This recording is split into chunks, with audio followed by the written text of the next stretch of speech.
Hello friends, मैं हूं स्वाति पांडे और आज हम लोग देखने वाले हैं ईवीएस के कुछ प्रश्नों को जो कि सीटेट 2022 के लिए बहुत ही महत्वपूर्ण है। तो चलिए शुरू करते हैं। देखिए, पहला प्रश्न है हमारा, ईवीएस के किसी अच्छे गृह कार्य को मुख्यतः किस पर केंद्रित होना चाहिए। ऑप्शन ए है पुनरावृत्ति और प्रबलीकरण, बी है मास्टरी लर्निंग, सी है विस्तारित अधिगम के लिए चुनौतियां और उत्तेजना, और डी है समय का सदुपयोग। तो देखिए, इसका जो सही आंसर हो जाएगा वो है ऑप्शन सी, विस्तारित अधिगम के लिए चुनौतियां और उत्तेजना। केवल पुनरावृत्ति नहीं कह सकते हैं हम, इसमें ऑप्शन ए में दिया गया है पुनरावृत्ति और प्रबलीकरण, ये भी नहीं होगा, मास्टरी लर्निंग भी नहीं कह सकते, और केवल समय का सदुपयोग भी नहीं कहा जा सकता, इसलिए ऑप्शन सी हमारा सही हो जाएगा। आगे देखेंगे। दूसरा प्रश्न है, ईवीएस की कक्षा में कक्षा प्रश्नोत्तर तकनीक का सबसे अच्छा उपयोग किसके लिए किया जा सकता है।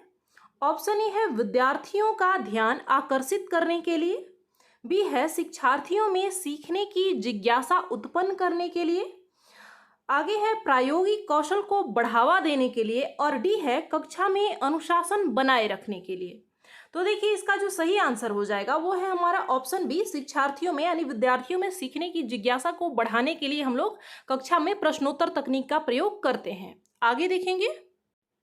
देखिए, तीसरा प्रश्न है, किसके अलावा निम्नलिखित पर्यावरण अध्ययन को पढ़ाने की विधियां हैं, यानी इनमें से कौन सा ऑप्शन है जिसके अलावा बाकी सभी पर्यावरण अध्ययन को पढ़ाने की विधियां हैं। ऑप्शन ए है सहयोगात्मक अधिगम, बी है निर्देशित खोज, सी है व्याख्यानों द्वारा स्पष्ट करने, और डी है समस्या समाधान। तो देखिए, इसका जो सही आंसर हो जाएगा वो है हमारा ऑप्शन सी, व्याख्यानों द्वारा स्पष्ट करने के अलावा बाकी जो अन्य तीन ऑप्शन है वो पर्यावरण अध्ययन यानी ईवीएस को पढ़ाने की विधियां हैं, लेकिन इसमें हम ये नहीं कह सकते कि केवल व्याख्यान द्वारा हम बच्चों को पढ़ा रहे हैं, तो यह इसकी विधि नहीं है। आगे देखेंगे। अगला प्रश्न है, कक्षा 5 के शिक्षार्थियों में जिज्ञासा जागृत करने का निम्न में से सबसे प्रभावी तरीका है। ऑप्शन ए है अधिक हस्तपरक अनुभव प्रदान करना, बी है लिखित कार्य में उन्हें अधिक अभ्यास देना, सी है अक्सर इकाई परीक्षण का आयोजन करना, और डी है गहन जांच परक और कल्पना परक प्रश्न पूछना। तो देखिए, इसका जो सही आंसर हो जाएगा वो है ऑप्शन डी। इसमें बहुत बार लोग गलतियां भी करते हैं, वो ऑप्शन ए को सही मान लेते हैं जबकि यह सही नहीं है। कैसे? क्योंकि इसमें हमसे पूछा गया है कि शिक्षार्थियों में जिज्ञासा जागृत करना है। हस्तपरक जो हाथ से करने वाली गतिविधियां हैं, क्रियाकलाप हैं, वो हमें सीखने में मदद करते हैं, लेकिन जिज्ञासा के लिए सबसे ज्यादा प्रभावी है उनसे जांच परक या फिर कल्पना को बढ़ावा देने वाला प्रश्न पूछना। जैसे आप पाठ्य योजना तैयार करते हैं और कक्षा में जाते हैं पढ़ाने के लिए, तो सबसे पहले हम लोग क्या करते हैं, उनसे कुछ प्रश्न पूछते हैं ताकि उनमें जिज्ञासा जागृत हो उस टॉपिक को, उस चैप्टर को जानने का। तो ऑप्शन डी हमारा सही हो जाएगा। आगे देखेंगे। अगला प्रश्न है, पर्यावरण अध्ययन पाठ्य पुस्तक की विषय वस्तु में ऑप्शन ए है परिभाषाओं और व्याख्यानों को दूर रखा जाना चाहिए, बी है रटकर सीखने को हतोत्साहित करना चाहिए, सी है बच्चे को प्रश्न करने और खोजने का मौका मिलना चाहिए, और डी है बच्चे को केवल लिखित जानकारी दी जानी चाहिए। इसमें से हमें सही विकल्प का चयन करना है। तो देखिए, ऑप्शन ए हमारा सही हो जाएगा कि परिभाषाओं और व्याख्यानों से दूर रखना चाहिए बच्चों को, रटने को, जो हमारा रोट लर्निंग है, उसको हतोत्साहित करना चाहिए, साथ ही बच्चे को प्रश्न करने और खोज करने का मौका मिलना चाहिए। लेकिन ऑप्शन डी जो है कि बच्चे को केवल लिखित जानकारी दी जानी चाहिए, ये बिल्कुल गलत है। तो हमारा ए, बी और सी सही हो जाएगा, यानी ऑप्शन नंबर 4 हमारा सही हो जाएगा। आगे देखेंगे। अगला प्रश्न है हमारा, प्राथमिक स्तर पर पर्यावरण अध्ययन पढ़ाने के लिए निम्नलिखित में से कौन सा पहलू सबसे महत्वपूर्ण है। ऑप्शन ए है क्रियाकलाप संचालित करना तथा कौशलों का विकास करना, बी है आकलन में सफलता प्राप्त करना, सी है विज्ञान की आधारभूत संकल्पनाओं को समझना, और डी है सीखने वालों को प्राकृतिक और सामाजिक सांस्कृतिक पर्यावरण से जोड़ना। तो देखिए, इसका जो सही आंसर हो जाएगा वो है ऑप्शन डी, सीखने वालों को, यानी कि जो शिक्षार्थी है उसे हम लोग प्राकृतिक और उसका जो सामाजिक पर्यावरण है उससे हमें जोड़े, ये सबसे ज़्यादा महत्वपूर्ण है।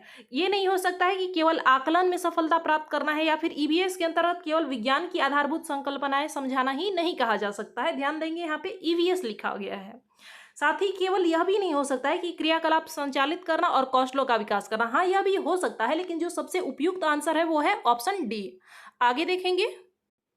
अगला प्रश्न है, वायु हर जगह है प्रकरण को पढ़ाते समय एक शिक्षक विद्यार्थियों से निम्नलिखित प्रश्न पूछता है।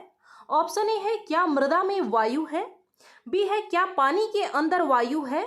सी है, क्या हमारे शरीर में वायु है? और डी है, क्या हमारी हड्डियों में वायु है? शिक्षक शिक्षार्थियों में निम्नलिखित में से कौन सा कौशल विकसित करने का प्रयास कर रहा है इन प्रश्नों के माध्यम से? ऑप्शन ए है वर्गीकरण कौशल, बी है चिंतन कौशल, सी है संवेगात्मक कौशल और डी है अवलोकन कौशल।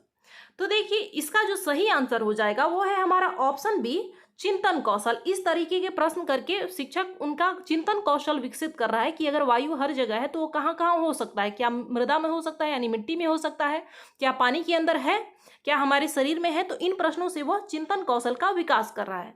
देखिए, इस तरीके के प्रश्न अब ज़्यादातर पूछे जा रहे हैं। वर्ष 2021 में इसी तरीके के प्रश्न पूछे गए थे और ज़्यादातर लोग इसमें गलतियां भी करते हैं क्योंकि प्रश्न थोड़ा बड़ा होता है। आगे देखेंगे। अगला प्रश्न है, कविता पर्यावरण अध्ययन की कक्षा में गरीबी, निरक्षरता और वर्ग असमानता जैसे सामाजिक मुद्दों पर बल देना चाहती है। निम्नलिखित में से कौन सा अधिगम अनुभव इस उद्देश्य की प्राप्ति में अधिक प्रभावी होगा? ऑप्शन ए है, शिक्षार्थियों से संबंधित मुद्दों पर स्लोगन लिखने के लिए कहना। बी है, संबंधित मुद्दों पर विशेष व्याख्यानों का आयोजन करना। सी है, शिक्षार्थियों को संबंधित सामाजिक मुद्दों पर चार्ट तैयार करने के लिए कहना। और डी है, शिक्षार्थियों को संबंधित जानकारी एकत्र करने और विश्लेषण करने के लिए सामूहिक परियोजना लेने के लिए कहना। तो देखिए, इसका जो सही आंसर हो जाएगा वो है हमारा ऑप्शन डी। केवल हम लोग व्याख्या को सही नहीं मान सकते हैं, साथ ही केवल स्लोगन लिखना ही भी सही नहीं हो सकता है, और उस समस्या से संबंधित मुद्दों पर अगर केवल चार्ट तैयार कर लें तो यह भी सही नहीं हो सकता है। तो सबसे जो उपयुक्त आंसर है हमारा वो है ऑप्शन डी। आगे देखेंगे। अगला प्रश्न है, प्रयोगशीलता, खोजना, जांच पड़ताल और प्रश्न पूछना पर्यावरण अध्ययन के सक्रिय अधिगम के अनिवार्य तथ्यों का निर्माण करते हैं। देखिए, सही बात है। एक शिक्षक खाना जो हमें खाना चाहिए की संकल्पना के बारे में बताने के लिए निम्नलिखित गतिविधियों की व्यवस्था करता है। मतलब कौन सा करेगा या कौन सा उसके लिए उपयुक्त रहेगा? ऑप्शन ए है, प्रकरण पर एक वीडियो दिखाना। बी, श्यामपट्ट पर उस प्रकार के सभी भोज्य पदार्थों के चित्र बनाना। सी है, विभिन्न भोज्य पदार्थों के उदाहरण देना और प्रत्येक में अनिवार्य तत्व बताना। और डी है, शिक्षार्थियों से कहना कि सभी संभावित स्रोतों से संबंधित जानकारी एकत्र करें। तो देखिए, इसमें सबसे पहले ही दिया गया है कि प्रयोगशीलता, खोजना और जांच पड़ताल या प्रश्न पूछना, ये सभी जो ईवीएस में सक्रिय अधिगम के अनिवार्य तत्व हैं।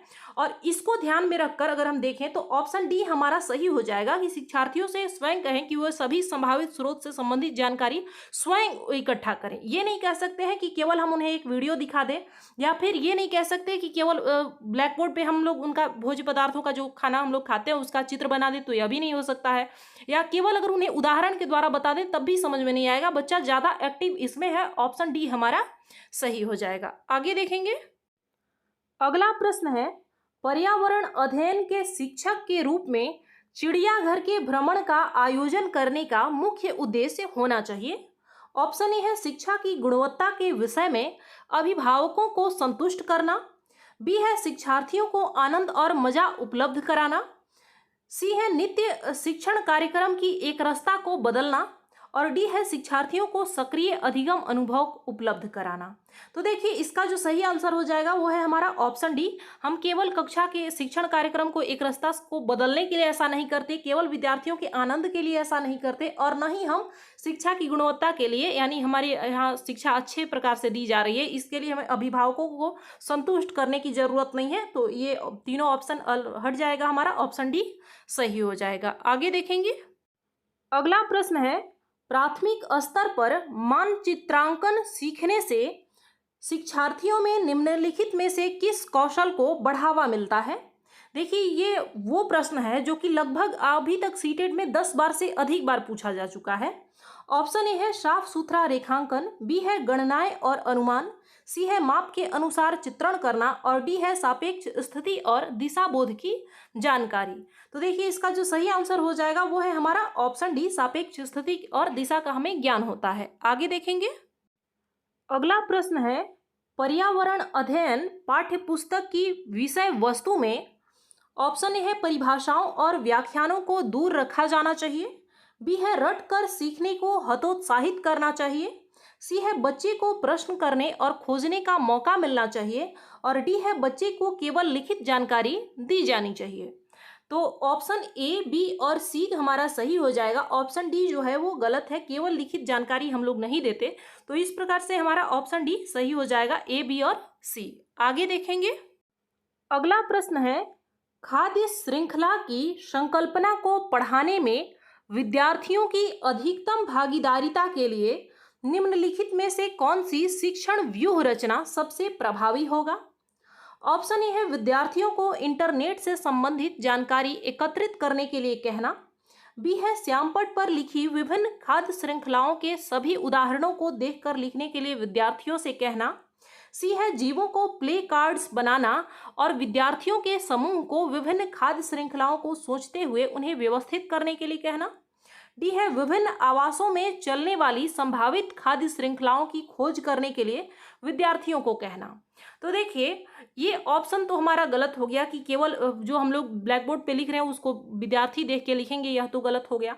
साथ ही हम यह भी नहीं कह सकते कि विद्यार्थियों को केवल इंटरनेट से संबंधित जानकारी एकत्रित करें, यह भी नहीं हो सकता है हमारा।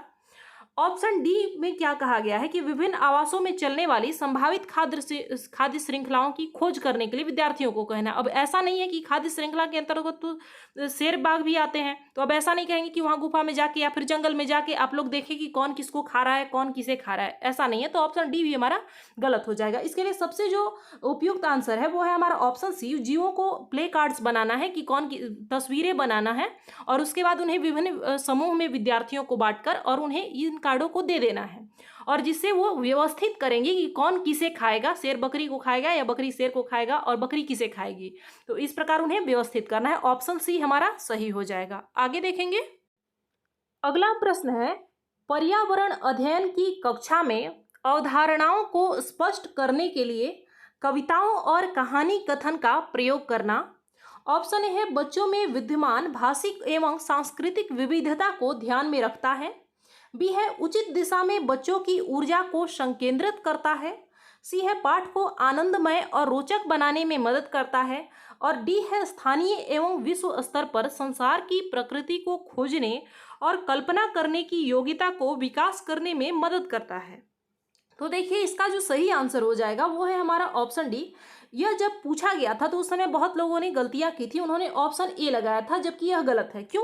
क्योंकि इसमें हमसे पूछा गया है कि पर्यावरण अध्ययन की कक्षा में यानी ईवीएस की कक्षा में, न कि यहाँ भाषा की कक्षा। अगर भाषा की कक्षा कहा गया होता तब हमारा ऑप्शन ए सही में सच में होता कि यह सही है, लेकिन ये नहीं होगा इसमें, क्योंकि इसमें कहा गया कि पर्यावरण अध्ययन की कक्षा में अवधारणाओं को स्पष्ट करने के लिए कविता और कहानी जो दी गई है वो क्यों दी गई है। तो ऑप्शन डी हमारा सही हो जाएगा। ये नहीं कह सकते कि केवल आनंदमय और रोचक बनाना है इसलिए या फिर बच्चों की ऊर्जा को संकेंद्रित करने के लिए, यह भी नहीं कहा जा सकता है। तो ऑप्शन डी सही हो जाएगा। आगे देखेंगे, अगला प्रश्न है कक्षा 5 के विद्यार्थियों को पर्यावरणीय चिंताओं के बारे में पढ़ाते समय प्रीति प्रदूषण पर अधिक बल देना चाहती है। वांछित उद्देश्य को प्राप्त करने के लिए नीचे दिए गए क्रियाकलापों में से कौन सर्वाधिक प्रभावी हो सकता है। ऑप्शन ए है विद्यार्थियों से विभिन्न प्रकार के प्रदूषणों का चार्ट बनवाकर, बी है विद्यार्थियों को शैक्षणिक भ्रमण पर ले जाकर किसी प्रदूषित नदी को दिखाना, सी है विद्यार्थियों से विभिन्न प्रकार के प्रदूषणों से संबंधित समूह परियोजनाओं पर कार्य करने के लिए कहना और डी है किसी विशेषज्ञ को निमंत्रित करके वायु, जल और ध्वनि प्रदूषण पर भाषण। तो देखिए इसका जो सही आंसर हो जाएगा वो है हमारा ऑप्शन सी। तो इसमें भी बहुत लोगों ने गलतियां की थी कि उन्होंने ऑप्शन बी को सही लगाया, उन्हें लगा कि विद्यार्थी इसमें ज़्यादा सक्रिय है इस हिसाब से। ऑप्शन ए तो हमारा होगा नहीं कि केवल हम चार्ट बनवा कर ऐसा करेंगे, ऐसा नहीं है। ऑप्शन बी में क्या कहा जा रहा है कि विद्यार्थियों को शैक्षणिक भ्रमण पर ले जाकर प्रदूषित नदी को दिखाना है। तो देखिए यहाँ पर प्रदूषण पर बल देना चाहती है, तो इसका मतलब यह नहीं है कि वो केवल जल प्रदूषण या नदी प्रदूषण पर ही बल देना चाहती है। प्रदूषण के अंतर्गत हमारा वायु प्रदूषण, जल प्रदूषण, मृदा प्रदूषण, ये सभी आ गए। तो इस प्रकार के लिए, इसके लिए जो सबसे उपयुक्त जो तरीका है वो यही है कि विद्यार्थियों से विभिन्न प्रकार के प्रदूषण संबंधित समूह परियोजनाओं पर कार्य करने के लिए कहना। उन्हें अलग अलग समूह में बांट देंगे और उसके बाद उन्हें कहेंगे कि उन्हें जो भी जहां भी प्रदूषण नजर आ रहा हो, जिस प्रकार का भी नजर आ रहा हो, तो उसको आप लोग बताइए, उसे आके बताइए, अपने जाके आस पड़ोस में देखिए, उसे अवलोकन कीजिए उसका। तो ये ऑप्शन हमारा सही हो जाएगा। और ये नहीं हो सकता है, इसकी वजह यही है कि केवल हम प्रदूषित नदी नहीं दिखा सकते, केवल जल प्रदूषण की बात नहीं की जा रही है। तो आज के लिए बस इतना ही। आप लोगों का कितना सही हुआ आप लोग कमेंट करके बताएं। मिलते हैं अगली क्लास में। धन्यवाद।